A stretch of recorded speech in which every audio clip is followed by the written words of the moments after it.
Good afternoon, everyone. Thank you so much for being here. I'm really happy to welcome you all here today. My name is Dr. Chitachi Egwu. I am a member of the South Broward Alumni Chapter of Delta Sigma Theta Sorority Incorporated, and I'm really excited to welcome you here to our commemoration of World AIDS Day. As you know, World AIDS Day did take place on December 1st, and today is December 6th, but we are celebrating, and of course, we should actually commemorate and celebrate all year long. So I'm really, really happy to be here with you all. So let's get started, shall we? I want to welcome all of you watching out there in Facebook Live land via our Facebook page. And also, I'd like to welcome the YouTube family. Thank you so much for being here. You can feel free to make comments and ask questions at any point during the broadcast. So don't feel you have to wait for a specific point. Ask away, and we can grab them from the chat and put them in there. So this, in case you didn't know, is a program of SBAC, the South Broward Alumni Chapter of Delta Sigma Theta, International Awareness and Involvement Committee. And this is actually called Showing the Way on World AIDS Day, Rock the Ribbon Together. And that's exactly what we're going to do. Welcome. First of all, I'd like to thank the committee for putting together such a great program. Our International Awareness and Involvement Chair, Dr. Shari Dean Collins, also our Assistant Chair, Ms. Denise Delane, and our point person for all of this has been Ms. Charlene Collins. So thank you, ladies, for all of your hard work. I'd also like to thank our president, Kim Gaines, and all of the members of the South Broward Alumni Chapter of Delta Sigma Theta. We actually would like to share with you that we have some upcoming events. So we are going to play a video with some of our upcoming events, and followed by that, we have a scholarship. So we're going to show the scholarship workshop and scholarship flyer that we have coming up. So stick around. We'll be right back.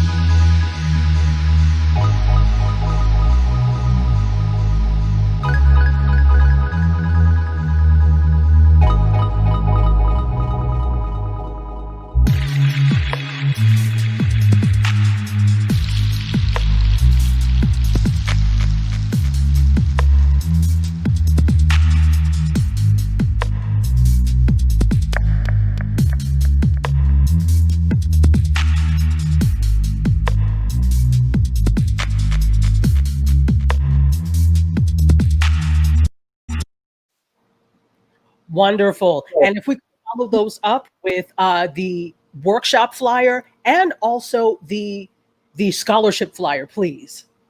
We have working with us today, Curtis Brooks from Curtis Brooks Media Productions. We thank you so much. So this is a free college readiness virtual workshop that we have coming up. There will be more information. As you can see, it is a little bit hard to see, but don't worry, we will put some information for you in the chat. It is also on our website and on all of our social media. DSTSouthBroward.org is our website. You can find all of this information on our website, and also for our wonderful scholarship that we have coming up. Could I have that, please? Great, a $2,000 scholarship for next year. If you have a student that is getting ready to go to college, or you have some friends who have students that are getting ready to go to college and they live in our service area, this is definitely something for them. So again, you can check all of this information out at our website, DSTSouthBroward.org. Thank you so much. And we're going to get ready to go on with the show. I have some stuff to show you, though. First, we are not without gifts, ladies and gentlemen. Can you say that with me? Gifts. We love gifts, and we are really happy to have a few things that we are giving all our participants here today. Let me say this is first come, first served basis. And this is one of the things you will get in your gift bag. This is a t-shirt from bensbeenthroughit.com. This is actually Ben McNamee. We'll be hearing from him a little bit later in the session. Ben's been through it, just don't do it. His organization deals with anti-hazing and anti-bullying, but it's not just that wonderful t-shirt that you get. You also get this wonderful cap, this baseball cap with the same no hazing insignia on it, and the most important thing of all, I think, is a copy of Ben's book, No Hazing, No Bullying, the Ben McNamee story. And this young man has an amazing story. You definitely want to have a copy of this. And even, if you're getting this in your bag, make sure you check this out. It's on Amazon. I believe it's in a bunch of different places. You can pick this up. You can pick this up from the website as well, bensbeenthrough.com. And this makes a great gift for the holidays. So those are the things that you will receive. Let me tell you where you can get them. They are gifts that are first come, first serve. On 12/11, on the 11th of this month, from 5 to 6 only, you could go to Broward College South, which is located at 72 Pines Boulevard in Pembroke Pines. So first come, first serve only. You may want to get there close to 5 o'clock, my friends. So you have that. Those are the gifts that are going to be in the bag. Also, we'd like to invite you. We love to hear from you in terms of what you love that we do, what you love about our events, things that you would like to see at events. And how do we do that? We have a survey. So we would love for you to fill out our jot form survey. The information is down there at the bottom of the screen, but never fear. I know it's long. You can't read it, but we're going to have all of that information will be put in the chat. So you'll see it here. We'll flash it a couple of more times, but we'll also put that information in the chat so that you can go ahead and fill out that survey, because we would love to know what you think. Once again, I'd like to invite all of you that are watching today to make sure that you put questions and comments in the chat. We would really love to hear from you, and I'm sure the participants would as well. Before we go on, I see that we have a couple of comments, and let me go ahead and say hello to Regina Williams-Gilbert, who is a member of SBAC. Thank you. Kaylin Jenkins is shouting out the International Awareness Committee for their great job. Thank you. Janazette Martinez is here, and she says, good afternoon, Sorors and community, and good afternoon to you. Dr. Sandra Thompson-Smith, we are so happy to see you. Catherine Adderley, good afternoon to you. Rosa Denise Delane, good evening to you as well. Pamela Godby and Mary Green. There are so many. So please forgive me if I don't get to you. We'll shout you out at some other later point in time. So did I say who I am? I think I did, but I'm going to say it again just in case I didn't. Dr. Chitachi Egwu. I am a member of the South Broward Alumni Chapter of Delta Sigma Theta. I'm your moderator for today, so you're going to be on this 2-hour ride with me, and it's going to be quite a ride. So without any further ado, we are going to continue on our journey to commemorating this World AIDS Day 2020. So I'm going to introduce a few of the things that we have coming up. First, we will, in our lineup, we will have Crystal Kirkland Mobley, who is with Broward Health, and she's going to be talking about AIDS prevention, etc., and basically what AIDS is. We think at this point we know, but do we really know? So it's always good to have a reminder, refresher, and new information. And Miss Kirkland Mobley will be here in just a moment with that. Hope Before Hazing, which is who these wonderful gifts are sponsored by today, will be giving us a video presentation followed by Lorenzo Robinson of the pridecenter.org here in Fort Lauderdale, talking about the lives of people with HIV/AIDS. And then we will have Mr. Gibson Aristide, who is a social worker, and he's actually going to give us an update on COVID-19 and coping skills. And COVID-19 does affect people living with HIV/AIDS. As you know, they're immunocompromised in many cases, so this is directly related and involved. And without any further discussion, I would like to bring on Crystal Kirkland Mobley. She should be coming. Here she is. Hello, my dear. How are you? I'm wonderful. How are you? Fantastic. Fantastic. It's good. This is actually, I think, your 5th year that you've worked with us. Is that correct?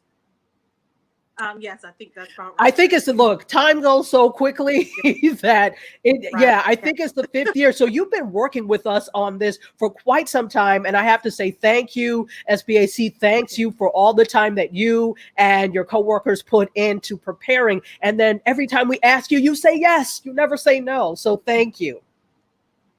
Thank you. You're welcome. So let's get a little bit of an update. What's happening in terms of, first of all, explain what HIV/AIDS is precisely for those of us who still aren't clear. And then tell us a little bit about what's happening with HIV/AIDS in Broward County, the state, and the country.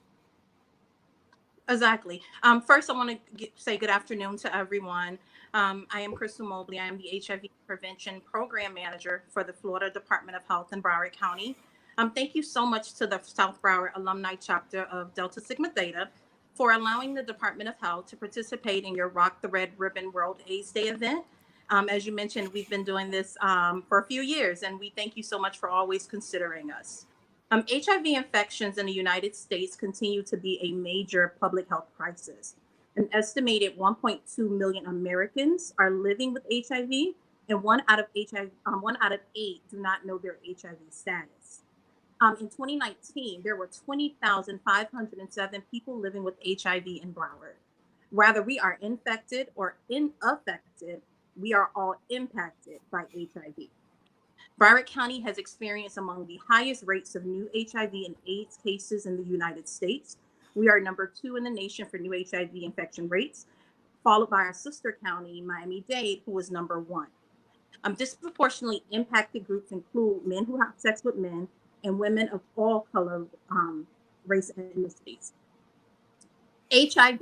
HIV is an infection that passes from one person to another through sexual contact, blood to blood contact, and also mother to body transmission. When an individual is infected with HIV, the virus causes damage to the immune system, making it easy for them to catch other infections and develop certain kinds of cancer. The most advanced stage of HIV infection is called acquired immune deficiency syndrome, AIDS, and it can be deadly without treatment. That's why we always encourage everyone to get into treatment.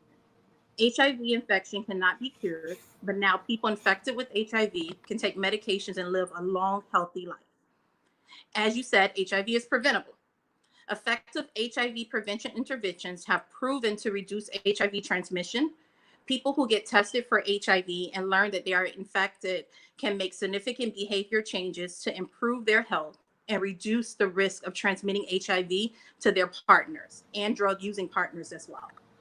Recent scientific advances have demonstrated that early initiation of antiretroviral therapy not only preserves the health of people living with HIV, but it also reduces the risk of transmitting HIV to others by 93%. Today, more than ever, there are tools available to prevent HIV. Prevention is the key. You can use strategies as abstinence, not having sex at all, not sharing needles, or using condoms the right way. That's important, the right way, every time you have sex. You may also be able to take advantage of preventative medicine, such as pre-exposure prophylaxis, which is a comprehensive HIV prevention strategy that involves the daily use of antiretroviral medication, to reduce the risk of HIV infection in HIV negative individuals by over 90%. One pill a day can prevent HIV. Also, you have post-exposure prophylaxis, which involves taking antiretroviral medicines as soon as possible after a potential exposure to HIV to risk the likelihood of HIV infection. The only way that someone can know their status is by getting tested. In order to know your status, it all starts with a HIV test. Whether it's a rapid HIV test or a part of your routine HIV testing, part of your routine blood work that you would do at your medical office, checking for cholesterol, high blood pressure, and now you also have a routine HIV test. The only way to know your HIV status, as I said, is to get tested. Knowing your status gives you powerful information to keep you and your partner healthy. Testing for HIV is a powerful tool in our prevention arsenal. We know that when a person knows their HIV status, they will apply prevention measures with their partners and will enter into medical care and tend to stay and be retained in medical care. In order for us to end the HIV epidemic, we need all of your assistance. In February 2019, President Trump announced his administration's goal is to end HIV epidemic in the United States by 2030. The goal is to reduce infection by 75% in the next 5 years and 90% by 2030.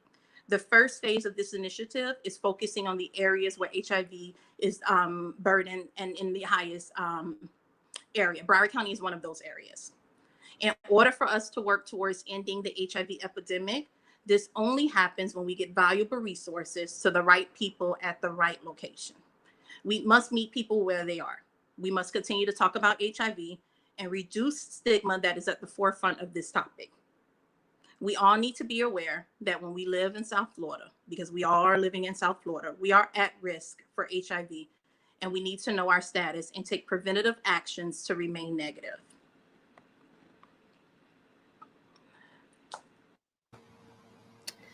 Fantastic. Thank you so much for that information. I want to make sure I didn't cut you off. Did I cut you off? No. I thought I was having some technical issues. Something happened to the screen, so that's why I took a pause. But okay. Well, fantastic. Well, go ahead. I'm sorry. I was going to say the last thing I want to share is valuable resources. You can visit getprepbroward.com. That's www.getprepbroward.com. And all of you can access a free in-home HIV test kit for free by visiting that website. If you're a Broward County resident, within 2 to 5 days, someone from our team will mail a free HIV in-home test kit to you with valuable resources in there, valuable information on HIV prevention and treatment. And we will mail it directly to your home within 2 to 5 days for you to know your status. So it's so easy for everyone in Broward County to know your HIV status. We're giving free HIV in-home test kits. And we also have information on the nearest testing site in your area. You put in your zip code, it'll populate so many testing sites and testing partners that we have in Broward County. You can also access free condoms from over 500 business partners that we have through our Business Response to AIDS initiative.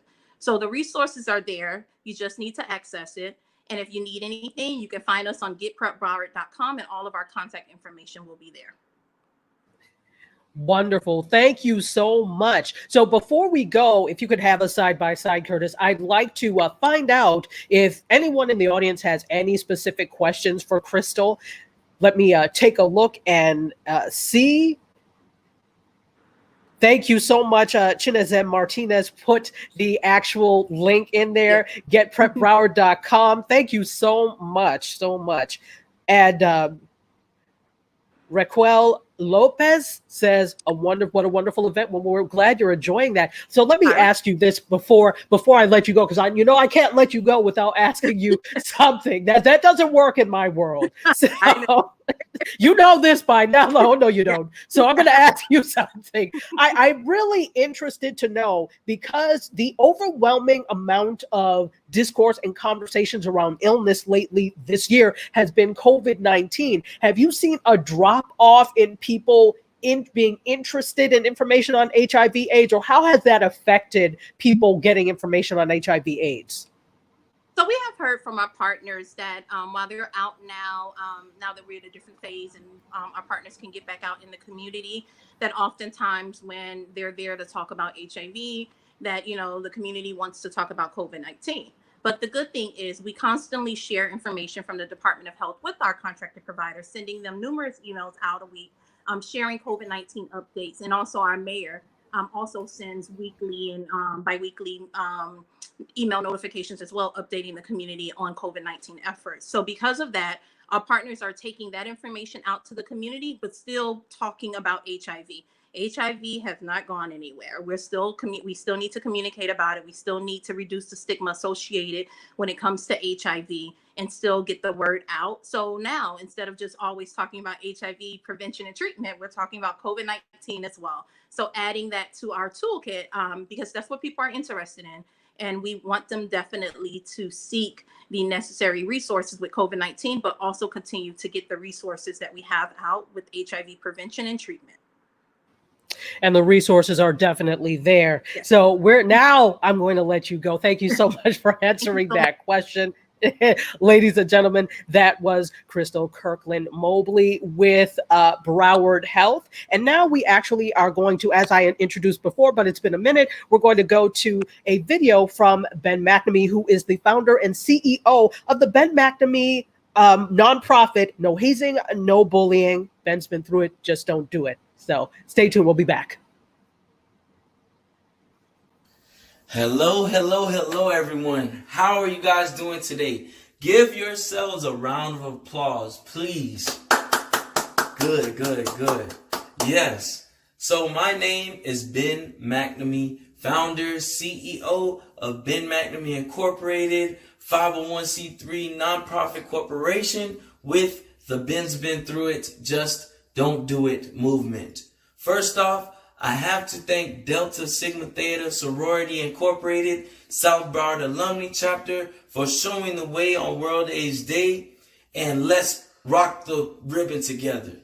So I hope to bring awareness about hazing and bullying and educating people on the detriment of it. Now, what I do is I talk to people, tell them not yield to negative peer pressure. Be good leaders, knowing what good decisions are and good choices and good friends, who are they? And helping these people understand the detriments of hazing, of what it really does to people, as in not just their physical being, but their mental. And it really, really, really, really ends young university, college students, their careers, and mostly whatever they will want to aspire to be. Today, I want to take a pledge with everyone that is here today. So I just want you all to repeat after me, okay? You ready? Okay. I, say your name, pledge on this day with Ben McNamee that I will not participate in any form of hazing or bullying. I want my friends to live, and I want to live. I will remember. Ben's been through it. Just don't do it. Say it again with me. Ben's been through it. Just don't do it. Give yourselves a round of applause. Thank you so much for taking a pledge and making a promise to Ben McNamee Incorporated and to yourself. Now, I want everyone to know here that you'll be having the opportunity to receive a Ben McNamee Incorporated t-shirt,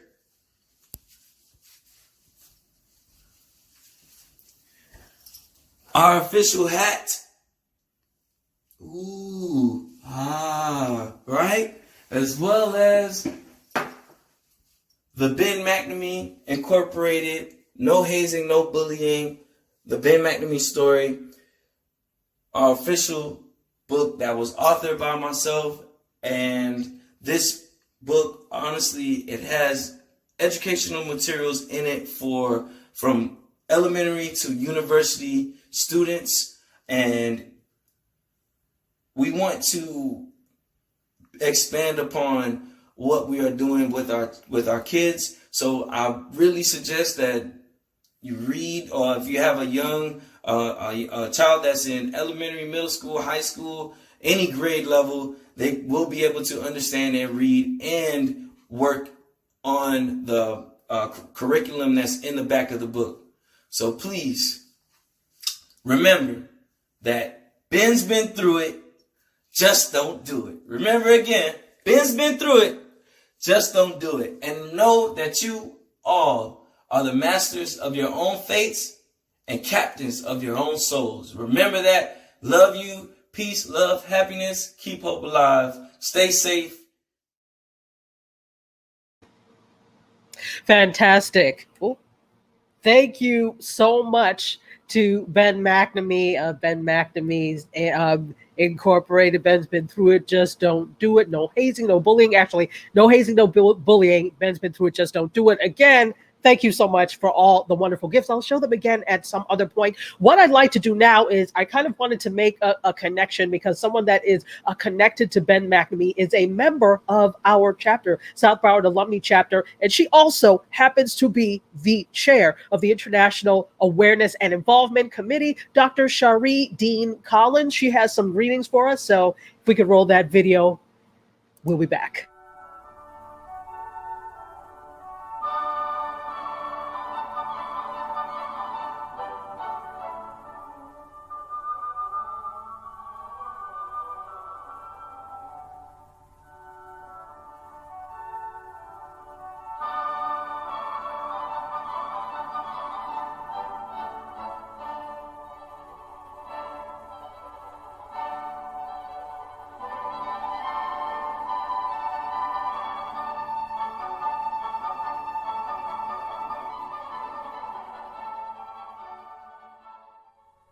Hello, everyone, and welcome to the South Broward Alumni Chapter of Delta Sigma Theta Sorority Incorporated, showing the way on World AIDS Day. Rock the Ribbon Together. Presented by the International Awareness and Involvement Committee. You are here attending either through Facebook, YouTube, or Zoom video communications. I am Dr. Shari R. Dean Collins, Chair of the International Awareness and Involvement Committee. On behalf of Ms. Kim Gaines, our President, Ms. R. Denise Delane, IAI Co-Chair and Streaming Lead, Ms. Charlene Collins, IAI Member and Zoom Lead, IAI Committee Members, and the award-winning South Broward Alumni Chapter, we welcome you to our event. Thank you again for being here. Thank you to our participants, to our panelists. Thank you to our speakers. We are hoping that you take away some of the subjects that we are presenting as they help you become a better you, and as we look forward to a better world. Thank you again. We are showing the way on World AIDS Day. Rock the ribbon together. Enjoy.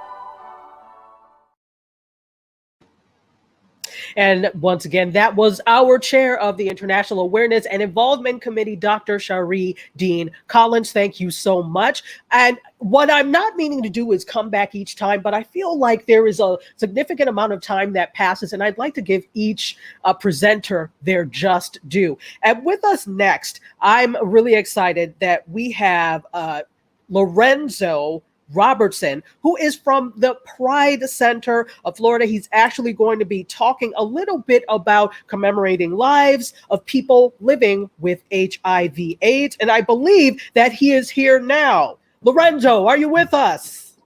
Yes, I am. Hello, sir. How are you? I am well. Thank you for having me today.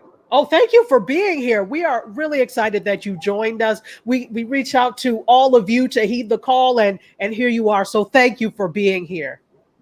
Thank you so much for the opportunity. So talk to us a little bit about what you do at the Pride Center and how you're commemorating the lives of people living with HIV/AIDS.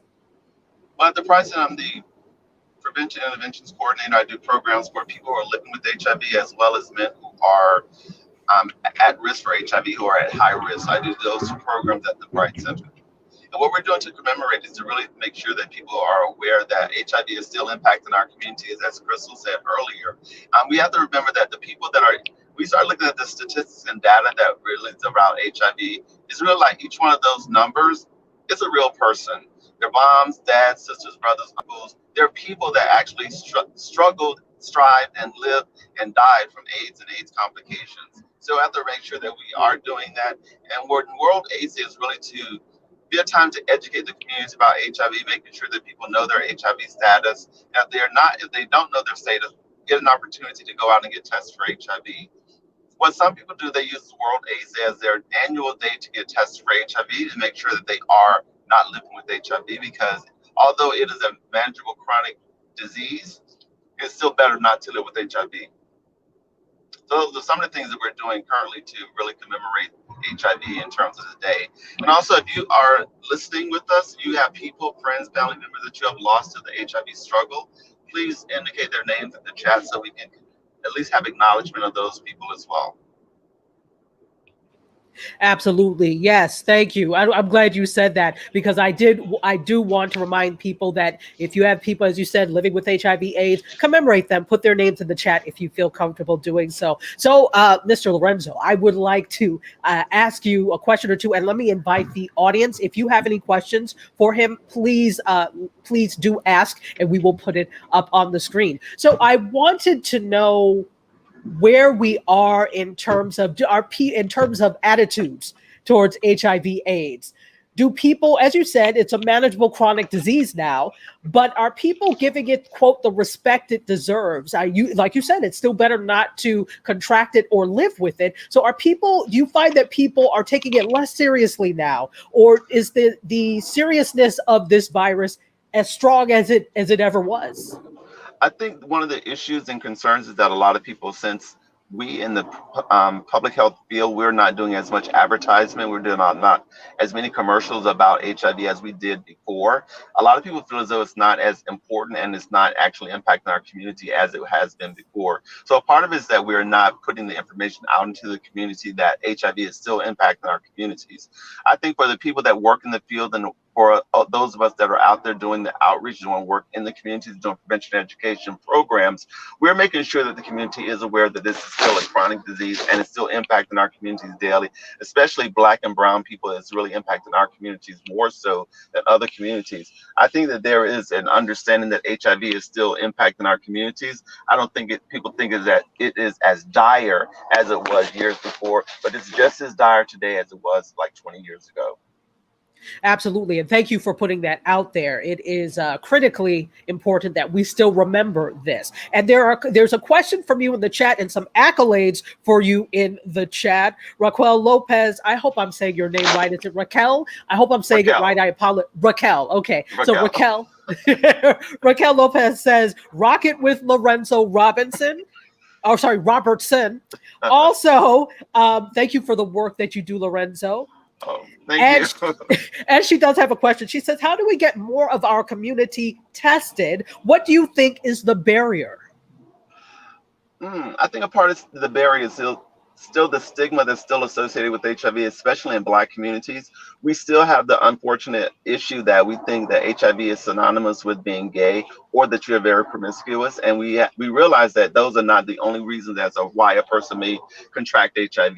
But in our community, we still are combating stigma, which is one of the primary issues in the Black community. That's why people don't want to get tested. I think if it was more routine in terms of when you go to see your doctor for your annual checkups, it was just a part of it, which it is. But we still have to make sure that the people understand that HIV is a part of those testing that you're going to have done.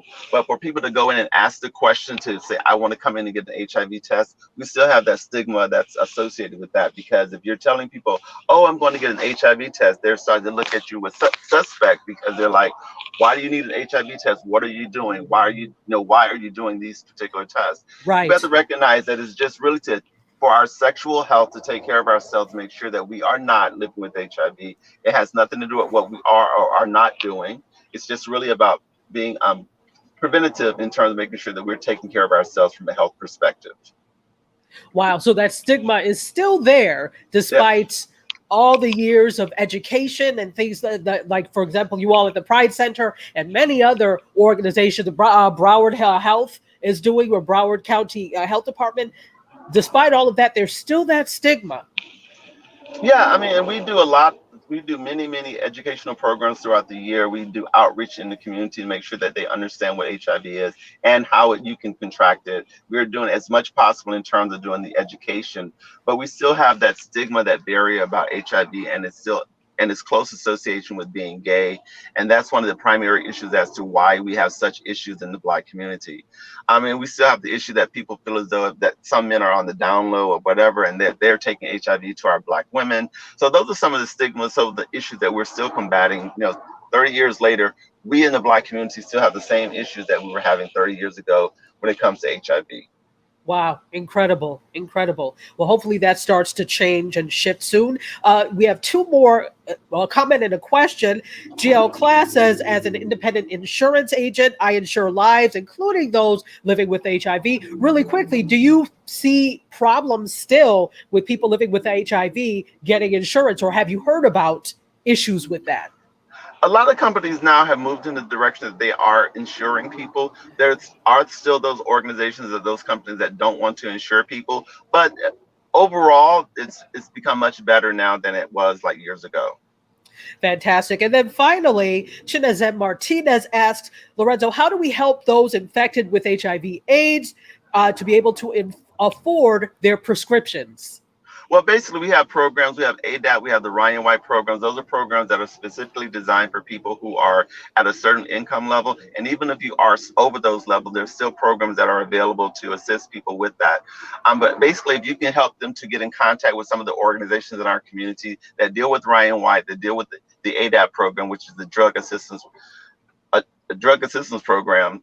So basically, those programs will make sure that people get their medication and also get medical attention that they need from their doctors. But if you want to do any work, there are many agencies in the community that you can do volunteer work with. You can become a tester, or you can do other types of volunteer work with those agencies to help them sustain the services that they provide for people who are living with HIV. Wonderful. This has been invaluable information. I'm so glad you joined us today. Oh, thank you for having me. Actually, I had to stop on the side of the road because I'm driving, so I pulled over. I didn't want to say anything, but I was like, I'm not going to call him out, but I feel better that you did stop.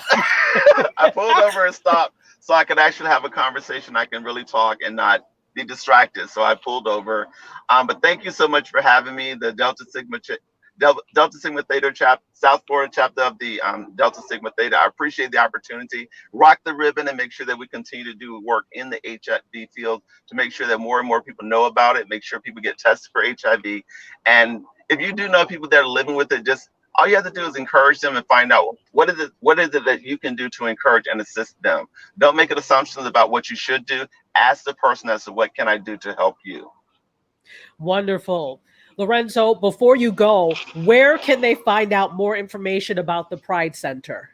They can contact us. They can give us a call at 954-463-9005. There's a directory there with all the extensions of all the staff members. Or you can go to our website, which is the pridecenterflorida.org, and there's information there as well. Wonderful. Ladies and gentlemen, Mr. Lorenzo Robertson from the Pride Center. We can't wait to have you back next year. Thank you. Thank you so much for the opportunity. I really appreciate it. Absolutely. Thank you, sir. All righty. Bye-bye. Bye-bye. Wow, this is shaping up to be such a great program thus far. And it seems like you're active in the comments, and it seems like it is for you as well. Danielle Rutherford says, great information for all. Absolutely. Twee Guy says, good information. Thank you so much. Also, Michelle Edwards-Colley, awesome information. Hello, Soror. How are you? And Rosa Denise Delane says, thank you so much. We're so happy that all the speakers thus far were able to join us either through the magic of video or live. So thank you so much. Hey, it's about that time that I kind of introduce ourselves again. We've talked about a lot of stuff so far, right from what we just had in terms of living with HIV/AIDS. What is HIV/AIDS from Crystal Kirkland Mobley? Also, the anti-hazing, anti-bullying movement from Ben McNamee and his foundation. And I'm so overwhelmed because there is a lot of really, really great information. It is now time for us to bring up information on COVID-19 and coping skills with Mr. Gibson Aristide, who's a social worker. Are you here, Mr. Aristide? Yes, ma'am. Wonderful. Sir, how are you? I'm well. I'm well. How are Wonderful. you? You're looking well, bright and shiny. We're happy to have you. Thank you. Thank you. Thank you. Fantastic, fantastic. So you are a social worker, and obviously, I'm sure that you've dealt with HIV/AIDS extensively, as well as this new pandemic that we're talking about, COVID-19. Can you give us some information on COVID-19 and well-being and what you've been seeing? All right. Thank you. Thank you. First, I'd like to thank the ladies of Delta Sigma Theta Incorporated, SBAC. And before I get started, I like to focus on the youth.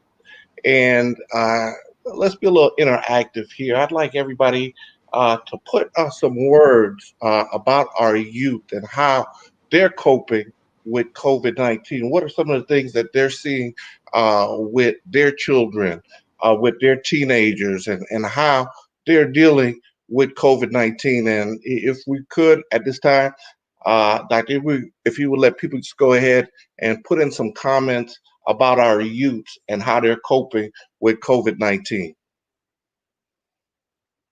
Absolutely. So, as he said, I tried to put it up in the chat. Hopefully, it is intelligible. Please, because I'm typing fast. Okay. That's what happens when you're, also directing and hosting at the same time. But, but of course, we have the wonderful. If people are commenting, just go ahead and read what their comments are. Absolutely. And then go ahead. Absolutely. And, I will. like that. Absolutely. So Danielle Rutherford says depression. Ooh. Okay, we're going to talk about that. We're going to get into that, and we're going to talk about coping with that. I think I saw the word fatigue. Fatigued. Yes, GL class says fatigued. So we've got depression and fatigue. Signs and symptoms of COVID. Also, Okinawa Diva Escarment says frustration. Wow. Yeah, kids are dealing with a lot. And we're going to get into that on how to help them cope during this difficult time. But like anything, pandemics can be stressful. And we're talking about fear, we're talking about anxiety, we're talking about depression, and we're talking about coping in these situations. And everybody copes differently. Social distancing can make people feel isolated. They can feel lonely. And this can also increase the anxiety that they're dealing with. Uh, some of the people that really have difficulty coping with COVID-19, we know are our elderly saints. They have difficulties coping with this. The people who also have other underlying medical conditions. We're talking our children, we're talking our teens, and people who are caring for loved ones. We know that people have family members who are living in adult living facilities, and we know in some of these facilities have had high inputs of COVID-19 situations. So we're talking people who are healthcare providers, people who are first responders, people who are essential workers, people who may be even working in the food industries. We're talking people who also are dealing with addictions, people who are substance abusers, people who have mental health issues, people who are dealing with disabilities, who are disabled, and people that are homeless. So we're talking COVID-19 is affecting everybody. Let's talk about some of the signs of the stresses of COVID-19. There's a fear about our own health, uh, our health, our lives, our jobs, how we're going to support ourselves, the loss of income. Uh, People during this time, one of the things that most people talk about is their lack of sleep, their sleep habits change, as well as their eating habits. People have difficulties uh, who already are dealing with chronic health issues, as well as, like I said previously, dealing with mental health and how that's affected. There's also It increased use of tobacco during this time, people drinking alcohol, and people just really trying to see how they can deal with this. But I think one of the biggest things, again, and I have to go back to children, is how they're dealing with this. And with children, you see sadness, feelings of hopelessness. And somebody already said that they're already dealing with the depression. There's also a mood change. People, especially children, they're dealing with anger and irritability. There's also a change of appetite, change of sleep, either too much or too little. And even somebody said in one of the comments that they're dealing with fatigue, frustration. There's headaches that's also involved. And then one of the things that I think is really unfortunate about all of this is that there's even the thought of them hurting themselves, the thought of Wow. suicide or even death. And this is when you really have to be concerned. And I think, if anything, what we can do to support them, first and foremost, is to be a role model for our kids, to reassure them that, hey, look, it's going to be okay. Hey, they're going to be safe. They're going to be protected. And one of the things that I think that you can really do for kids at this time is really hug on them, love them, let them know that, hey, look, we can get through this. Right. Also, one of the things that's also important with dealing with this is keeping kids on a regular routine. Let them know that, hey, look, it's okay to be upset. That, if anything, what you will do is provide them with honest and accurate information. One of the things that I really want to encourage is really to limit the news that we're watching, because a lot Yes. of it focuses on so much negative things. And then, when you're looking at this, it affects your psyche. You really want to put yourself in a situation where, if you're watching the news, try to keep it at a minimum of maybe 10 to 15 minutes. I would say no more than 20 minutes, just to get an update. Maybe you just want to check on the weather or sports or anything like that, just to keep things a little bit more grounded. So with dealing with this, you're not affected as much. Uh, when it comes to adults and how they're dealing and coping with this, their symptoms mirror some of the same things that I already said about kids. Uh, one of the main signs, or I could say one of the extreme signs of COVID, is dealing with a fever, a dry cough, trouble breathing, having extreme fatigue, feeling down, difficulty sleeping, changes in appetite, struggling to get up out of bed because of your mood that morning, difficulty concentrating. There's a loss of interest in things that you would normally do that you just don't find yourself enjoying anymore. You're unable to perform daily routines or your daily functions, or even things that you would be responsible for.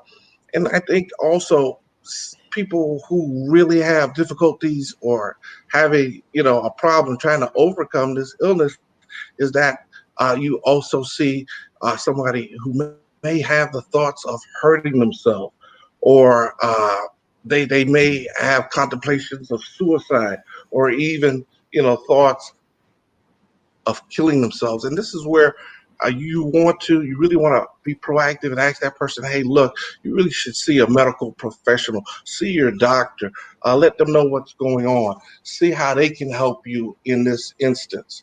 Um, and then lastly, one of the biggest things that we have to do through this period is really look at self-care. How are we going to take care Yes. of ourselves? I mean, for me, one of the things I really want to recommend is breathing exercises, taking deep breaths, looking at yoga. For those people who are involved in yoga, because one of the things about yoga, you can get mental clarity out of that. Uh, Yeah. Developing a relationship with your higher power, really focusing on that, looking at meditation. And again, like I said previously, taking a break from news. Woo, it's just so much Yeah, negative stuff going on right now that if you get too absolutely. much exposure to that, not a good thing. Also, exercise. You Yeah, definitely should, if anything, maybe just take a light walk, uh, a speed walk, just help you breathe and relax. And really just take some time to really take care of yourself, take care of your body, make sure you're eating right. Make sure that people that you're close to, that every once in a while you're reaching out to them, because I mean, even just a phone call is meaningful for somebody. Just checking up on them on a weekly basis means a lot. And again, like I said earlier, if you feel overwhelmed, definitely reach out to a professional, reach out to your doctors, let them know, hey, look, this is what's going on with me. I really need some right. help. I need some advice on what I should be doing. How can I help myself during this period of time? And that's pretty much it for me. Well, that pretty much it. That was a lot. That was a lot of great information. When you say pretty much it, that I mean that was the gambit. I mean it. That was wonderful. I mean, from the exercising, which is really critical to mental health and to Oh, yeah. overall well-being, to the meditation. Even if there are some people who don't necessarily have a big relationship with a higher power, but so I'm sure you would say that meditation of any type and just to be still is helpful in terms of that. I Yeah. did want to put up some comments that we have from our wonderful audience. GL class says, I take time to go inward and express gratitude to the creator several times per day for the little things as they happen. It keeps me Yeah. grounded and with a clear head. Absolutely. And Michelle Edwards Colley says something very true. You cannot pour from an empty cup. So you've got to fill yourself out first before you divvy it out to other people. This is true. This Absolutely. is true. And Yolanda West Lumpkin says, yeah, this is true. Fantastic. I do have one more thing. You asked the audience to give you some words. What Okay. words are you hearing from children yourself or from young people yourself? Well, one of the things that I really like, and it's always a positive experience, is when people tell you that their kids are resilient, that even through all these difficulties and what we're going through, they find a way to just keep going, to really just keep doing what they need to do to take care of themselves. And that's always encouraging. And when I hear that, I'm like, wow, because we have to find a way. Hey, throughout this, how can we get through it? What can we do to look forward to the next day? And a lot of that is really learning as much as we can, educating ourselves about COVID-19, and really having that hope that, hey, look, we're going to get through this. And that's one of the things that when I look at, I'm like, wow, it just makes me smile that, hey, look, our kids are doing what they can to get through this period of time. Fantastic. And we thank you for everything that you're doing to help our kids get through this period of time. Thank you so much. Thank you. Thank you for Ladies having and absolutely, absolutely, ladies and gentlemen, Mr. Gibson Aristide, and I love that name, by the way. It has star power and star quality. So we thank you so much for joining us. We look forward to working with you again.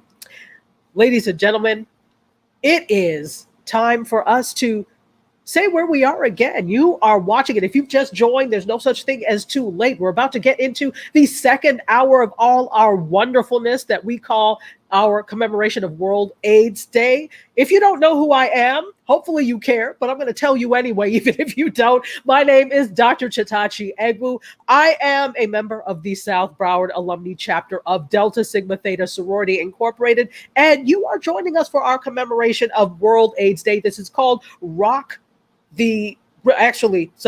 it's called Showing the Way on World AIDS Day, Rock the Ribbon Together. I preceded it. So Showing the Way on World AIDS Day, Rock the Ribbon Together. And that's exactly what we are doing by having this program. And I'd like to, before I get into any of this, if you are a member of Delta Sigma Theta, you don't have to be a member of SBAC, but whatever chapter you're in, if you are a Delta, we would love for you to let us know that you're watching. And this is how you're going to do it. And this is also for members of South Broward Alumni Chapter. You are going to use the code words rock the ribbon. Okay, rock the ribbon. This is for all members of Delta Sigma Theta. And you're going to email plus your name, rock the ribbon, to sbac.international@gmail.com. Once again, SBAC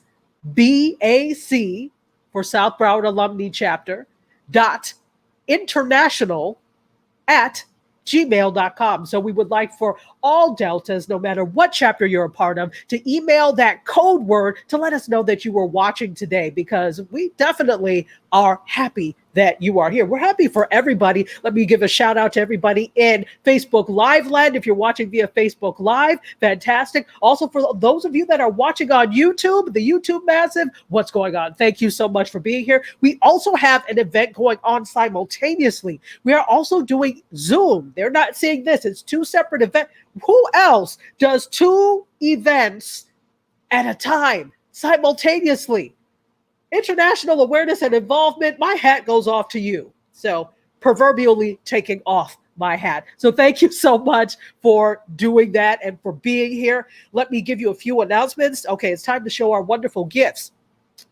Tell them what you've won. All right. So for those of you that are joining us today on a first come, first served basis, you will get access to this wonderful official No Hazing, No Bullying cap. Thank you, Ben McNamee, for that from his nonprofit. It's a beautiful, this is actually a really good quality cap. Let me tell you, I know quality.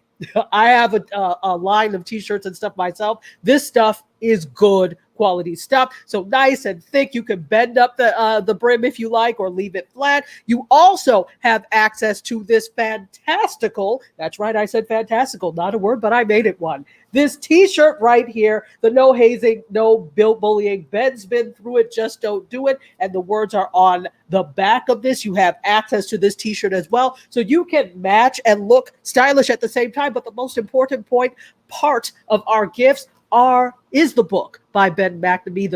It is No Hazing, No Bullying. The Ben McNamee story talks about his encounters with all of this. We'll go into it. You'll have to read the book for that. But these are our gifts to you to say thank you for being here today. Now, let me tell you, ladies and gentlemen, first come, first serve basis. If you can put that on the screen, you may already have it up on the screen, but if not, thank you. First come, first serve basis. You are going to go on the 11th between 5 p.m. and 6 p.m. Eastern Time to Broward College South, which is 7200 Pines Boulevard in Pembroke Pines. I would get there closer to the 5 o'clock side to make sure that you are able to get that. So it is a drive-through pickup of your gifts, and we really want you to have them. So come on through on the 11th from 5 p.m. to 6 p.m. at Broward College South, 7200 Pines Boulevard in Pembroke Pines. I'd also like to say, in case you haven't heard me say it enough, that this is a program of the South Broward Alumni Chapter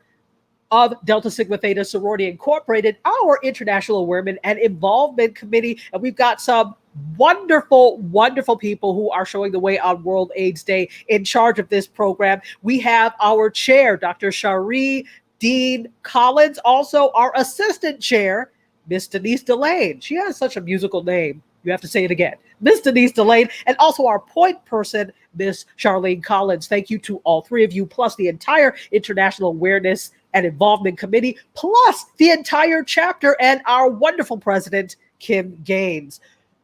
Already told you about the, don't forget, come by on the 11th and get these. I told you about rocking the ribbon. Again, sorors, your code word is rock the ribbon. Email us at sbac.international@gmail.com. And I'm going to remind you again that we are really very interested in what you think about our programs, our events. Please fill out our JOT form. It is we're going to have it at the bottom of the screen. And I know it's long, but it's also in the chat. So we have people that are kind of monitoring the chat in addition to me, and like we're all doing this, right? So that will go up in the chat again. You can put it, we'll put it in the chat again for ease of use. But if you want, you can scroll up, or we can actually pin that sorors too, so that people can see the jot form. You can pin it to the chat.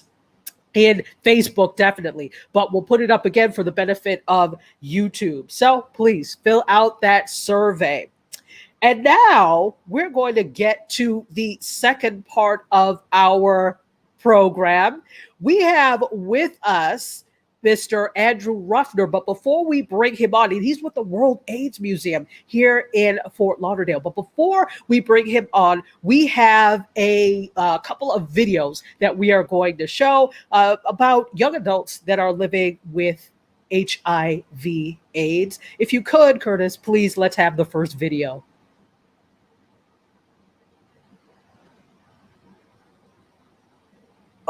My story is that I am HIV positive. I have been HIV positive for 10 years. And due to the fact that me being HIV positive, it led me to a setback of my depression where I just felt like I was never going to get up. And when I heard her story, it just gave me courage. It gave me hope. It gave me that push that I was going to get to where I'm at today. So I have a lot in my story, and there's so much for me to share at this moment because we got a little bit of time. So if I had to write a book, if I had to tell my whole story from the last 10 years, from when someone asks me what movie that I can relate to write a book or open up a business name, I think I would go with the storyline adaptation, adaptable, because that's just who I am. I used to say that my life was a roller coaster, but when I look at it, it's not a roller coaster. I'm just easily adapting to how life moves, how things move. You go left, I go left. It's like riding a motorcycle. I have to lean to my left with whoever's driving. If that person lean left, I have to lean left. And that person I call is my amazing God. Once again, depression was a blocker for me. It was a blocker in everything that I wanted to do, that I was trying to do. But thanks to the grace of God, my supporters pushed me because they knew it was a person in me that was greater than that depression that I was dealing with. So I did a 12-week course with the Broward Regional, and that 12-week course, it was tense because it was a lot of information that was given that I was being taught on. And even though I was HIV positive, I did not know nothing. When I tell you I didn't know nothing, I did not know nothing. So I took that course not only for myself, to educate myself, but I took that course because I was aware that the community needed me. I was aware that even though I was not somewhere where I wanted to be, but I was somewhere where I can share the information with others. So I went on, did my 12-week course with the Broward Regional. Then I did my internship with Broward Community Family Health Center. I believe it was 2 months and a half. I did my internship there, which it was great. It was awesome. It was wonderful. I truly loved it. I was very familiar with the staff and everyone around the community with the clinic. So I did my 2 months and a half there, and everything is a timing. Is a timing. When the timing is right, is just right. But as I was done with the course last year, my daughter was going off to college, so the timing was not quite ready for me. It was not right for me at all. And a year later, have gone by, a whole year, I just became part of the team. I just got hired last week, so this is week 2 at the job. So, and it's like right now I'm in training, but I'm so eager and I'm so ready to jump in and just help. Not only help my family, not only help those that I know outside in the community, but it's like, okay, I'm ready to help like nationwide. Like I'm doing more than I expected I would ever have done.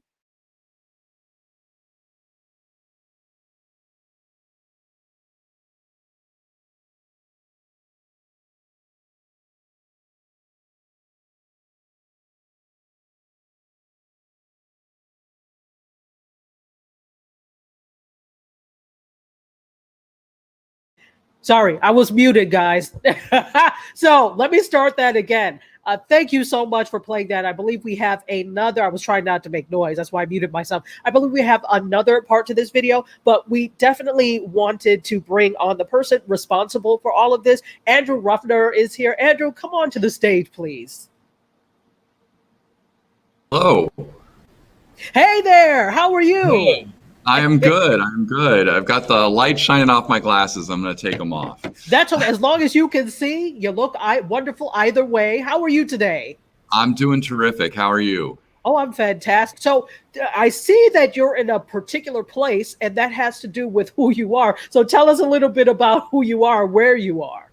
Yeah, so I thought it was really important to come ahead and be up here at the World AIDS Museum in our gallery. We have an exhibit we're doing right now called The Colors of HIV, and there are two paintings behind me. This one, the larger one with the three pieces, that's called Positive. And then on the other side is another painting called Remembering Childhood. And this exhibit has 17 pieces in it. Each one of them is a really fascinating, deep painting to consider. And you can come visit those through December the 21st here at the museum. We're open Monday through Friday from 11 to 5. The museum chronicles the history of HIV. And right now we have this exhibit up, but in January we'll be bringing back our chronology of HIV exhibit along with other pieces that are in our permanent collection that you'll be able to come visit. So we'll always be changing things out. So it's always a good idea to come back and see us. We're in the Art Serve building on Sunrise Boulevard. Yeah, no, absolutely. And as I mentioned to you, I have no excuse because that's like really literally across the street from me. So I will definitely take a stop in there. So there is a second part to this video. We decided to split it up. Can you tell us a little bit about what we're going to see in this next part? Yeah, so in addition to the actual exhibits, we do a lot of different programming here at the museum, and the museum was actually founded through the work of a support group for HIV called Positive Attitudes that started out the museum simply by going out to schools and talking about their experiences and living with HIV and educating teenagers about prevention for HIV and other STIs. And we continue that today. That's a big piece of our programming. We also do a lot of virtual programming that you can see on our Facebook pages. We do a weekly spotlight interview with people that are active in working with HIV in our local and national communities, as well as a monthly program called a Community Dialogue Series where people can come together and talk about different topics of interest around HIV. And the third program is called the Film Discussion Series. So this video that you're going to see is from our Intergenerational Peers Rising for Education and Prevention, IPREP program. And it's different people. Waldeline, whose story you just saw, she's one of our volunteers in that program. And it mixes teens through adults. Right now, the age range is from 14 to 74.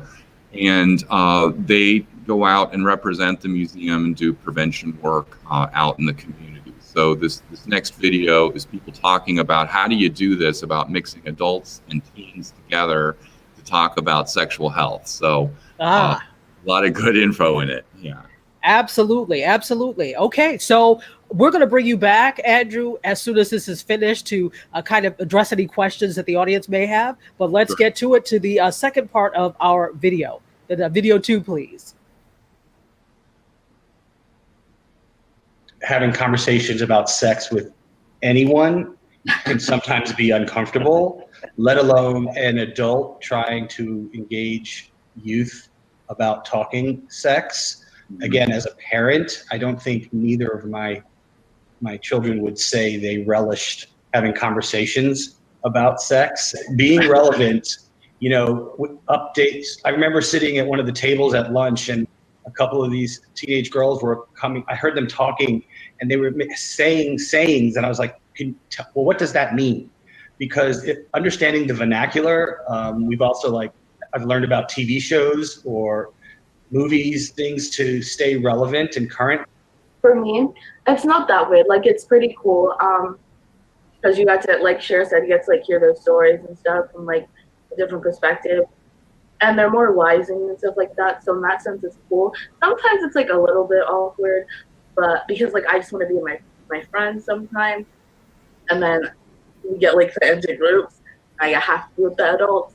Not that I don't like them. It's just sometimes a little awkward. So yeah. Mm-hmm. Mm-hmm. So, do you mind saying how is it awkward? What is it that makes it awkward for you? I think that's interesting because a lot of people would ask me about that, and sometimes people are real hands off about mixing adults and kids that way. So it wasn't anything bad, but I was in a group with Miss Susan of Walden, and we had been split up. I don't remember what exactly we were doing, but I think we had 10 minutes to do it, and our group went really fast. And Miss Susan was like, "Oh, I wonder why we went so fast." And Walden said it's because I didn't want to be there, but I did want to be with my friends. So yeah. To me, our entire group, we're one big family. It's a lot of bouncing around with stories and sharing personal experiences, and it's really interesting to talk to people who have had this kind of thing happen to them firsthand, and you can sort of grasp a lot more knowledge from hearing somebody talk about it like that. And it's you can learn a lot from other people, and yeah, it's a very comforting sort of everyone is there for each other. You don't get many opportunities like that where you get people that are in a 60-year age difference. So it's very interesting to see people's life experiences throughout what they've lived through and sharing that between each other. I think it's important because people don't know a lot about HIV and AIDS. They just know what they've seen on TV and stuff like that. So it's important for people to get the knowledge and get the actual facts rather than seeing it through TV and stuff like that, or in school health where you don't really get told that much. So yeah. Can I add on? Sure. I think it's also important to destroy the stigma around it. It's been a fantastic, wonderful experience. The kids are so refreshing, they're so stimulating, and they're so optimistic. That's one thing that I really have enjoyed. And I think most of all, I think they keep me grounded, which I think sometimes is important as adults, that you need to be kept grounded. And the one thing that I would hope that they would learn from me is to try new things, to dream big, but most of all, not to be judgmental of themselves or their friends or people who look different or act different or have a different way of life. That to embrace the people and not so much to look for their differences, but see how much that they're alike. And I think by doing that, we would all be so much happier. Well, hearing from young people in general, and certainly the peer educator program at RAM, is I hear what's on their mind, what they're thinking about today. What does AIDS mean to them today? Because it's very different from what AIDS meant to young people in 1995, even 2000. So it keeps me growing because I can't be stuck in the 1995 mindset for this disease because it's so different. I have to be in 2020. And I want the kids to understand the history. But we're not going to be talking so much about the looks or the image of walking down Christopher Street or walking in the Castro in 1990 and seeing men with purple lesions on their face and in wheelchairs and canes. It's just not relevant to them. I want them to maybe get a sense of that, but I want to find out what's on the minds of young people today. And also, I think it's so important for the WHAM to train these young people, because I'm a 62-year-old man, and as much as I'm a 62-year-old, I come with certain things. When I come into a classroom, I'm certainly a different age. Many times I'm a different color, so we need a lot of different voices out there to reach kids. Wow, that was powerful. It's so interesting and very powerful to hear these different voices of different generations and the advice that is given to each other. Andrew, if you could bring Andrew on screen with me, this was riveting. I was, trying to make sure I stayed in host mode and didn't get too involved in the video, because it was really, really quite intriguing. I'm going to put some comments up on the screen, and then I actually have a question for you about all of this. So we have, let's see, Raquel Lopez says that she loves the World AIDS Museum and Educational Center. Also, Rosa Denise Delane is saying that first testimony was wonderful. Also, Raquel saying that everyone should come by the World AIDS Center and Museum because AIDS does not discriminate. Also, Dr. Shari Dean Collins, our chair, is saying we're so very pleased to present this data, information, and testimonies to relative to living, saving lives, and protecting each other, most especially by all age groups, or young people of all age groups. Also, Liz Rios says this. Oh, great event. And Liz Rios says this: I was involved with my church back in NYC at the beginning of AIDS, serving in the hospital I worked at. And she remembers so much misunderstanding about that. And I guess that is the purpose of WHAM, or one of the purposes, right? To clear up any misconceptions or any misunderstanding. It struck me interestingly, first of all, I don't know the gentleman that talked about that he's 62. I don't know what parts of 62 he is, because he looks all of 30 something. That's one. But number two, the fact that he talked about in the 90s, what the face of HIV and AIDS was in the 90s, it was very much a death sentence. You were seeing the people in wheelchairs. It was termed a gay disease. You were seeing the lesions on people back then. How has the conversation changed about that through young people? What are you hearing young people talk about now when it comes to HIV, as opposed to what they may have talked about in the 90s? I think the big thing about that is that the youth are really better equipped to have conversations about all kinds of diversity issues, whatever the issue is, wherever we have difference, whether it's with racism or sexism or homophobia. They're really tuned into it, and they know what's going on that way. And so we find that a lot of times the kids are a lot more sophisticated about it than we were back in those days. And I'm truly humbled by the teenagers that volunteer with us and work with us, and the conversations that they're able to have and go out and just kind of unflinchingly go ahead and talk about these issues. And yet there's still pockets of our society where a lot of people feel a lot of stigma. And stigma is still the number one barrier, no matter what we get in terms of advances we make medically. It's always going to be limited by the extent to which people are made to feel bad or ashamed of what's been happening. And we've made a lot of progress that way, but there's still a lot of people who feel isolated or ashamed or afraid to come forward. So it's kind of a mixed thing, and that's one of the things about the museum, is the museum's here to not only remember all of the suffering and the losses that we had through the 80s and 90s, but all the incredible triumphs that we've had of people coming together and figuring out how to prevent HIV, how to address it, and how to support each other. And there's been really incredible progress that's been made along those ways.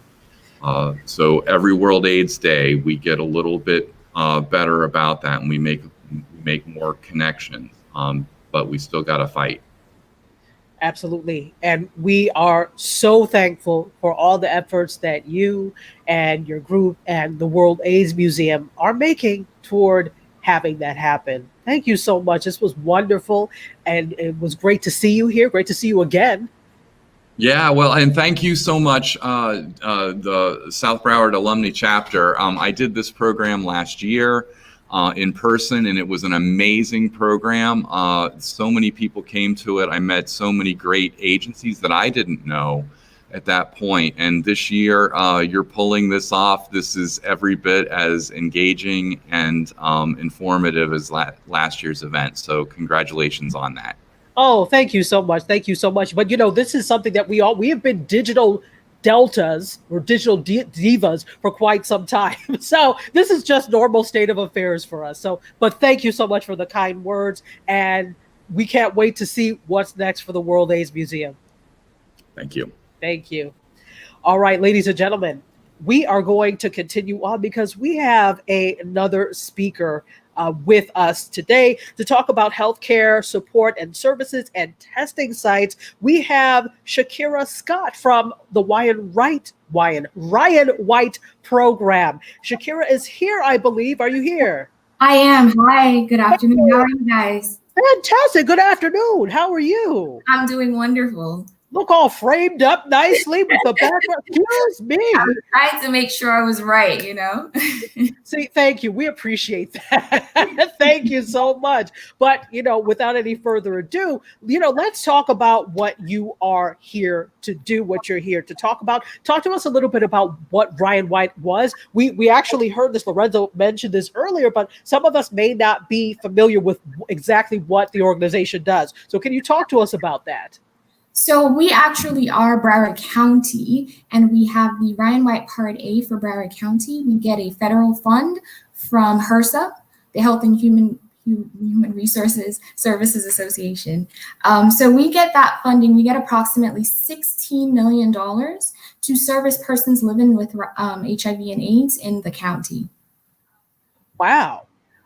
Fantastic. So how do you split up that money? Where does it go? So how it works is that even though we are the recipient, we do have providers throughout the county who do the services, the actual support services. So we have case management, we have disease case management, we have medical, we have dental, we have also substance abuse, we have mental health services. So what we do is we have a body called the HIV Planning Council, and Mr. Ruppner and Lorenzo are also a part of that, and also Dr. Raquel from the World AIDS Museum. And so they come together on a monthly basis and they look at the needs of the county, whether it is that they're finding that persons aren't retained in care, which is a big thing for us, because when you get diagnosed with HIV or AIDS, one of the things you want to do is make sure that once you get diagnosed, you get into treatment, you get the care that you need, whether it is the medical, the oral health, whether it is case management, whatever care you need, we want to ensure that you get it. And so we do support services here, but we do not have all the support services because there's Part D and Part F, and we only do Part A, which is the core medical and support services, which is really the central thing that persons, when they are diagnosed, they actually need. And we harp on that. We try to do a lot of awareness campaigns. We get the message out through various mediums. I mean, Andy is a big part of what we do, and he is very vocal. And as you can see, the World AIDS Museum, and we partner with them for so many different things. So do you find that people, you said you do a lot around awareness, but do you find that people are aware? Are they hearing about it? Or are they hearing about it and just not seeking out services because of stigma? What are you seeing? So what we see is that even though we do so much in the community, there's still so much to be done. Even though we get $16 million, there is still always a huge need that we need more resources to ensure that we're also people into care, retaining them into care, and also giving the awareness, which then comes into the stigma. Because as you know, for a lot of us, especially people of color, where there's a huge stigma attached to HIV and AIDS, and most people think that it's a death sentence. And what we want to show people is you can live a very healthy, wonderful life, even though you've been diagnosed. And that's why we have to make sure that we get the word out. And that's why this program that you're putting on today is so important, especially for our community. Absolutely. So, well, what are you finding in terms of our community? And when we say our community, I'm guessing that you mean communities of color, particularly communities of African descent. Yes, and especially in Broward County, where we have such a huge Caribbean population, it's important that we put that message out, because the Black community is stigmatized. The Caribbean population is extremely stigmatized, because I'm also of Jamaican descent, and I know that being that I have persons in the island who work in this same subset of population, they find that most of the people who get diagnosed don't come back to care. They fall out of care. Yes. Really? And are you finding that to be an issue in terms of things like containing spread, etc.?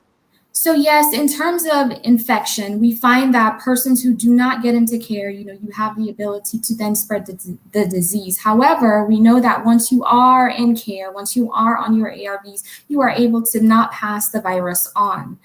We do always recommend that you have safe sex, but we do know that that is a huge thing in our community, and especially with our males. We have approximately 78% in the county that are diagnosed every year. Wow. So 78% of our population you're talking about? No, in males in general, but our population, I don't have the exact figure and I don't want to misquote it, but yeah. No problem. Huge thing. We have approximately right now 20,000 people in the county, in Broward County, who are HIV positive, who are in care, who we know of. But we have a huge part of that. We have 1.9 million people in the county. Yeah. And we have a lot of people who don't know about our services, who don't know about testing sites, who don't know, just that they need to go every month and get this routine care. Wow. So I'm curious to know about how you frame these messages. So particularly for our communities, you talked about the Caribbean being of Caribbean descent. How would you frame the message differently for someone of Caribbean descent than you would for somebody that is of color in general, or just general messages? We try to not attach certain words, because we know that words are triggering, and we know that it brings a certain connotation that we don't want to have, which is a negative connotation of HIV. So in framing it, we try to just appeal to them to say, listen, this is routine care. You come in, you get your testing. If you are positive, there is things that we can do to make sure that you're healthy. And that's the message that we try to promote. Get care, stay in care, be healthy, so that you can live a fruitful and prosperous life. Fantastic. I would like to invite the audience, if you have any questions, to please put them in the chat, because we're friendly here. We love to take questions and comments. I'm about to put some comments up on the screen. Liz Rios says, so glad this event is happening, because people need to know this is still with us. We can't get complacent. Exactly. Danielle Rutherford said, I started my research career in HIV maternal health in 1995, and this is still so relevant. Bridget Washington McKinney says, yes, we have made great strides in terms of clearing up myths. Carla Cody says, excellent, awesome, so needed, and so captivating to watch. Well, we're glad you're captivated. Hopefully you all are captivated enough to fill out that survey. We'll put up the link in just a little bit. Did you like the way I sold that? Anyway, so Taylor J is here. Hello, Taylor. And she says, awesome and insightful. Thank you so much for that. And yeah, let's see. Okinawa Diva says these stats are shocking. They really are. So let me ask you this. This will be the final question. If nobody has anything else, I'll ask this. What are you seeing any changes, any shifts, any things for the better due to your efforts, or that you can say are due to your efforts? What are you seeing? We do see a lot of change. We see people getting in care. On the PowerPoint that I provided, we have currently 77.6% persons retained in care who are positive, who are HIV positive. So that's a great thing. But what we want to do is we want to see 100%. We want to see 95. That's why we do the work that we do. That's why we are dedicated to it. That's why we continue to make the strides. In the last, I believe, 5 years, we've seen an uptick and then it's gone down. It's kind of leveled off. However, we know that with COVID, there are people who decided, I'm not going to my doctor's office. So it made us have to redefine how we do business, how we provide services, what we do, how we encourage people to get in care, get their medication.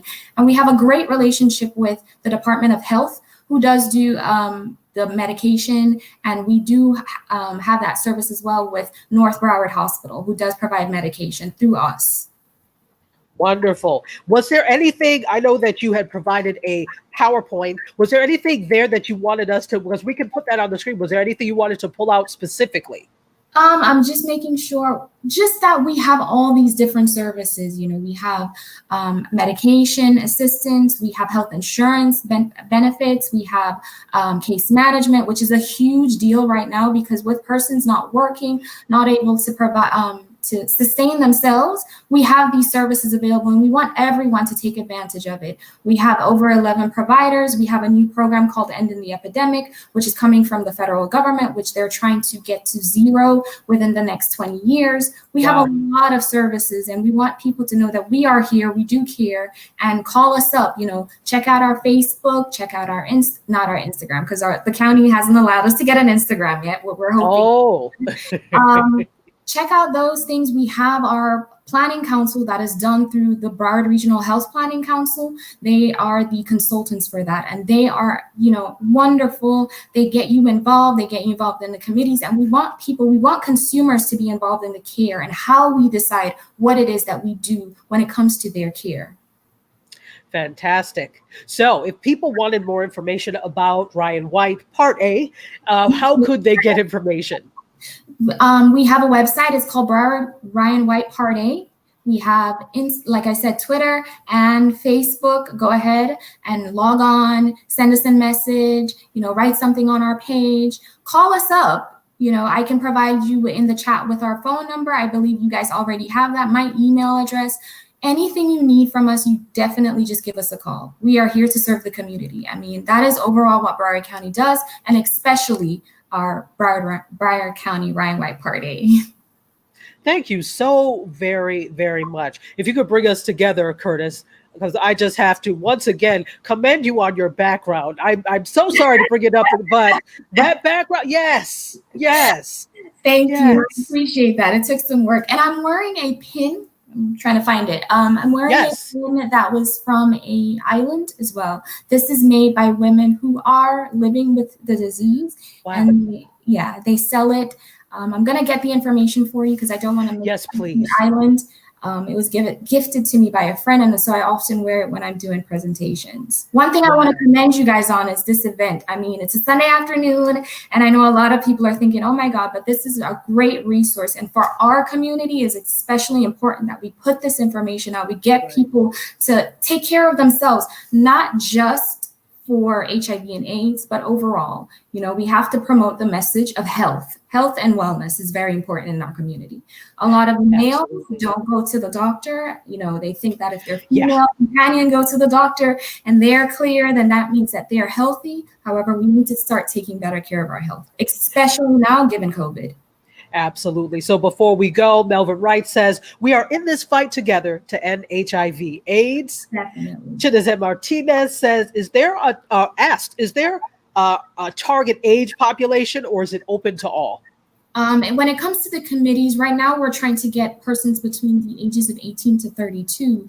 So we're hoping to get a lot more information about what it is that particular subset of the population affected by HIV and AIDS are in need of.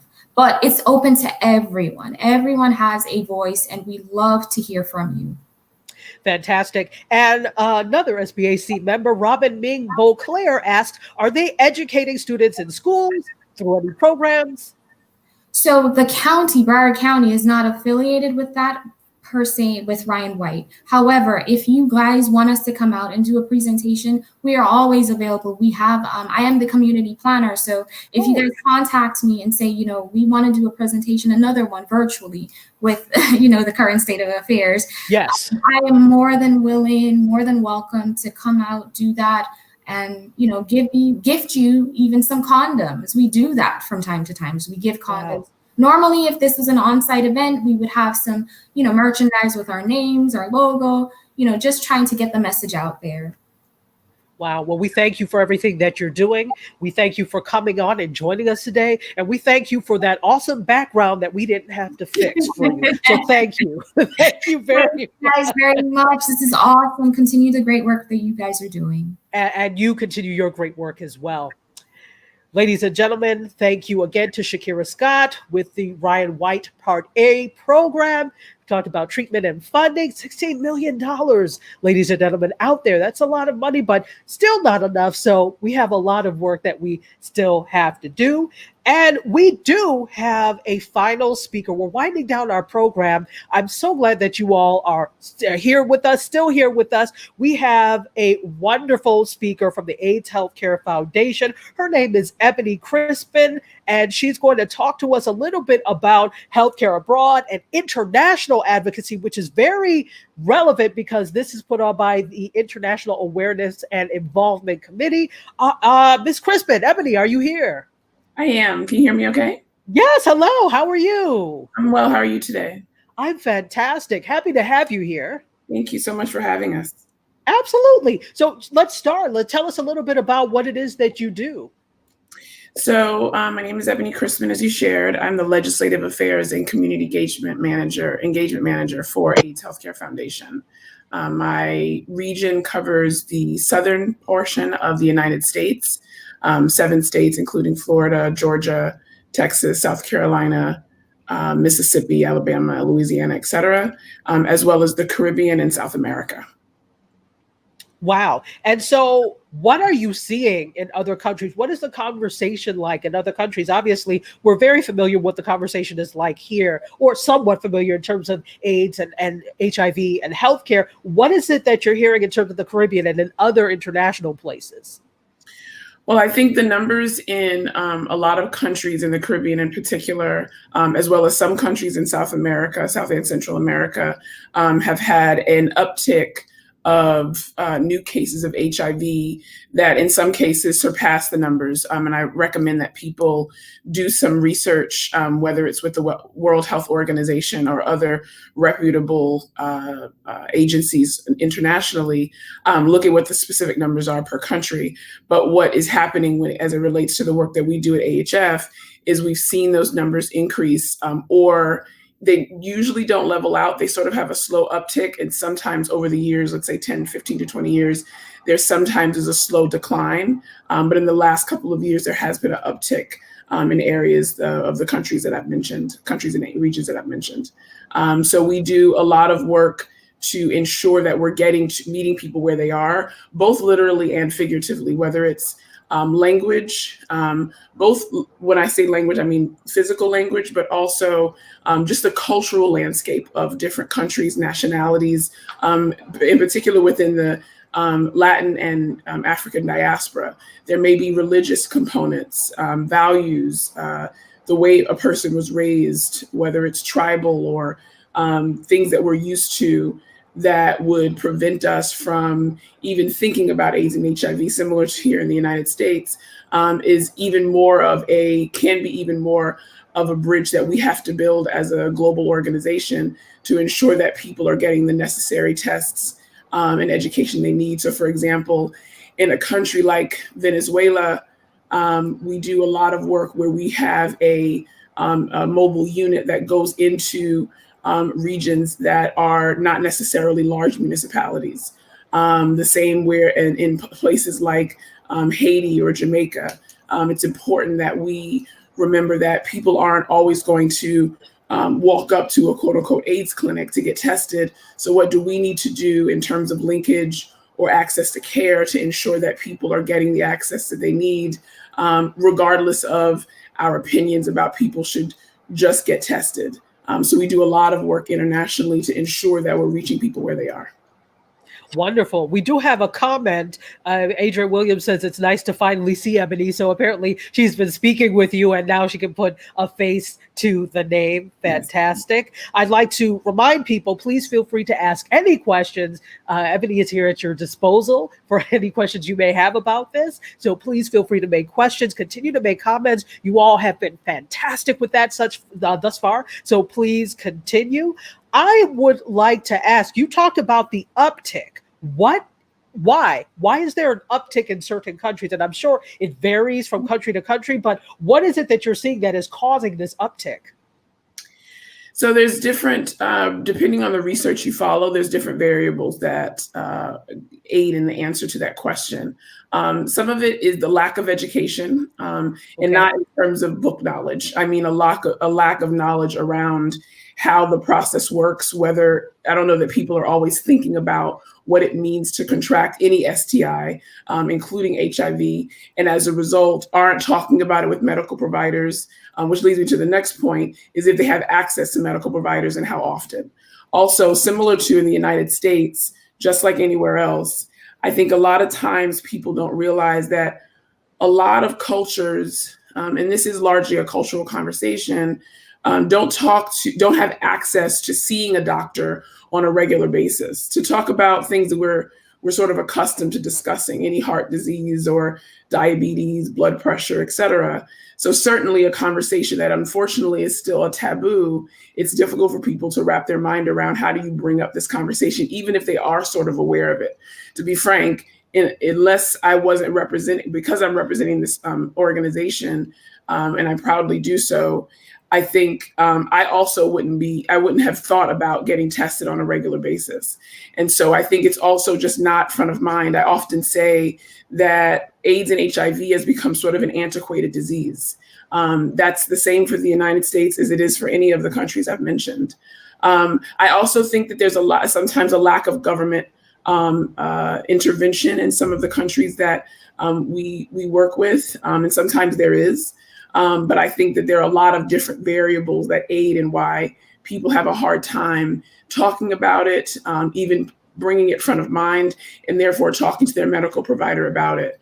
Fortunately, with AHF, we have medical providers, whether it's doctors, nurse practitioners, nurses, CNAs, et cetera, that are in these countries, living there, from there, born and raised, and can have broader dialogues with community groups, community leaders, so that we are open to what it looks like to actually engage communities in a way that doesn't mean we're just popping in and out, but having a real mainstay in not just the country, but cities and communities, small towns and regions across the Central America, South America, and the Caribbean. Fantastic. Fantastic. Couple of comments. Robin Ming Beauclair says, great to see women of color leading the charge in these various organizations. So that is absolutely amazing. We do have a question from Michelle Edwards-Colley, and she asks, what are some of the ways we can help to share this information in other countries? That's a good question. I think one way I think the first step is, what does it look like to normalize a topic like this, and how are you, let's say you're from a country like Ecuador, for example. What does it look like for you to engage with different healthcare agencies in that area? A lot of people see it as sort of a far reach to be a part of committees like the young woman who was your guest prior to me. There are a lot of councils in these countries, just like they are here. Is it always as easy to join those councils? Maybe not.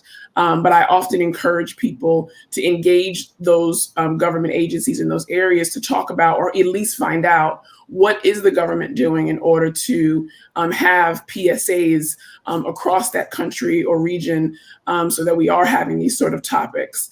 A lot of people don't recognize that where their family or they hail from, they can have real stake in the game, and engage some of these countries in a way that means that the information is getting to the people of that country. And so I really encourage people to look into, how can I get involved, go back to the country where I hail from or continue to live, and be as involved there as you would be here. Excellent, excellent. She also has another question, and she's interested in doing some mission work that could help in this manner in other countries. Does your organization offer any opportunities, or do you know of organizations that offer opportunities in terms of mission work? Absolutely.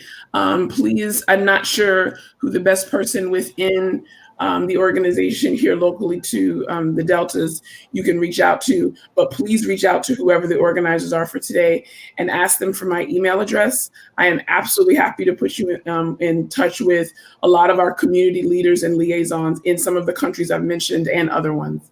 There is a lot that you can do actually, and a lot that we can actually, who and which agencies we can put you in contact with to ensure that you're connecting with organizations that are legit and really can get the word out.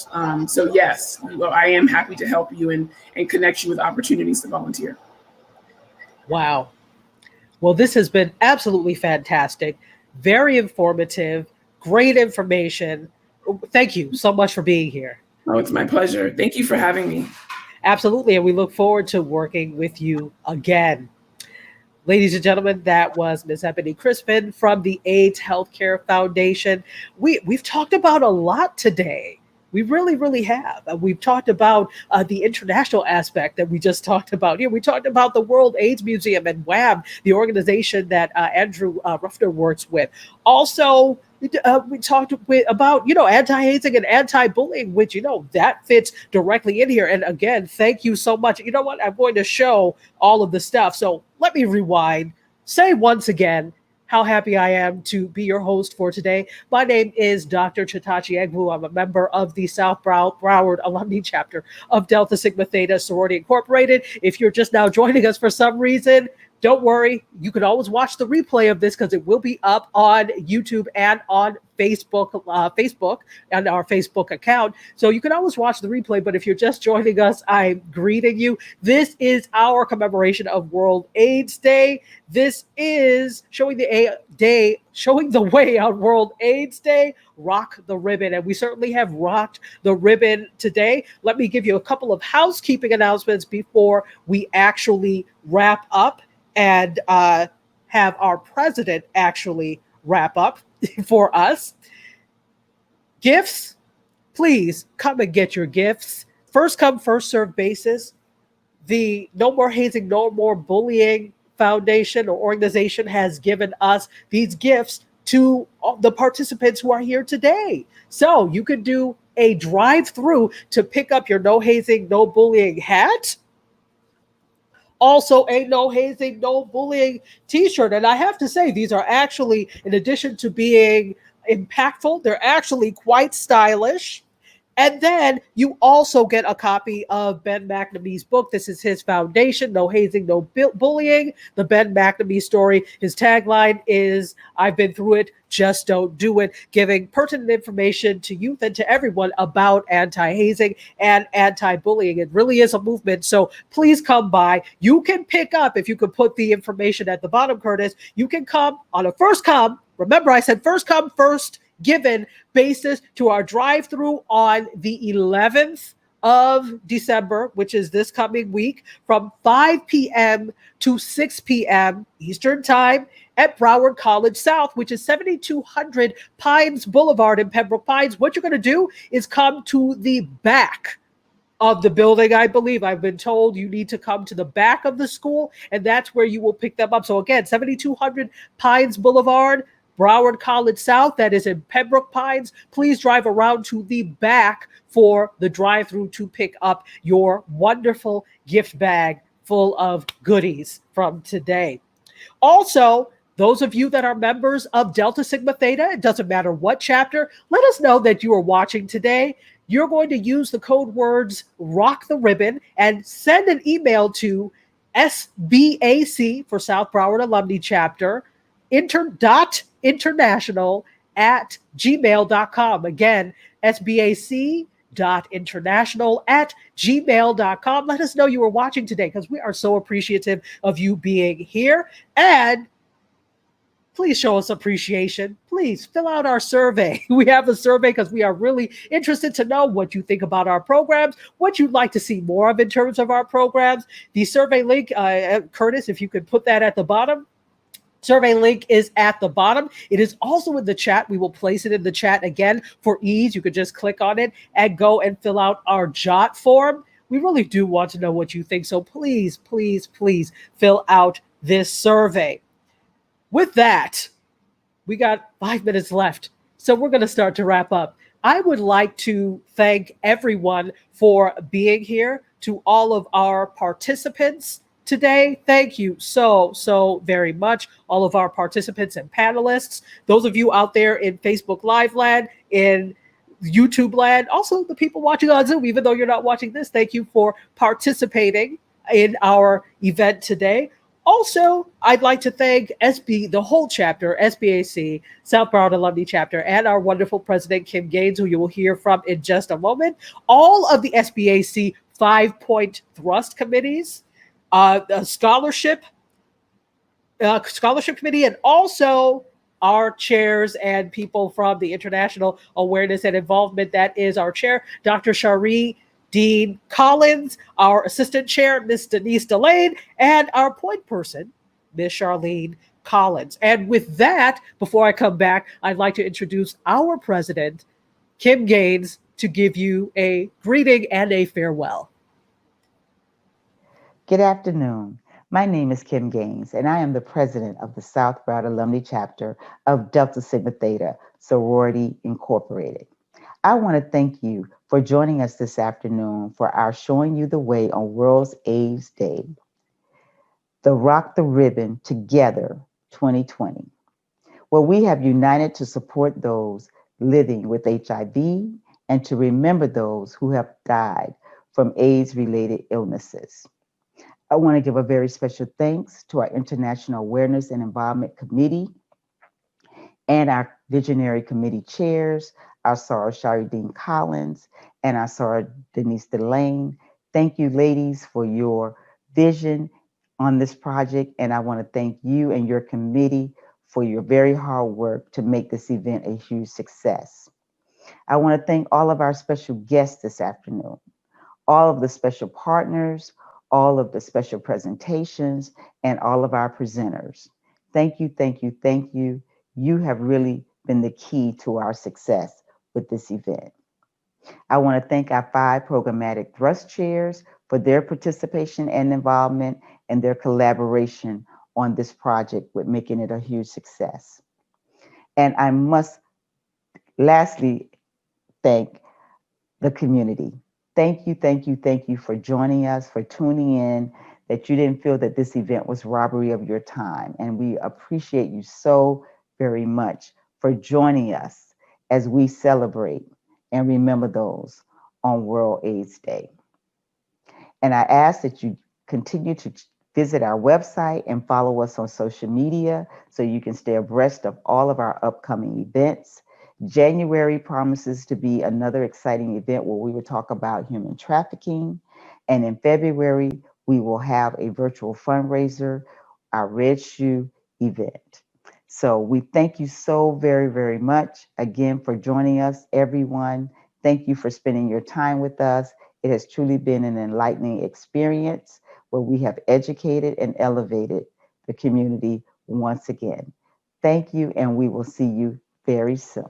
Bye-bye.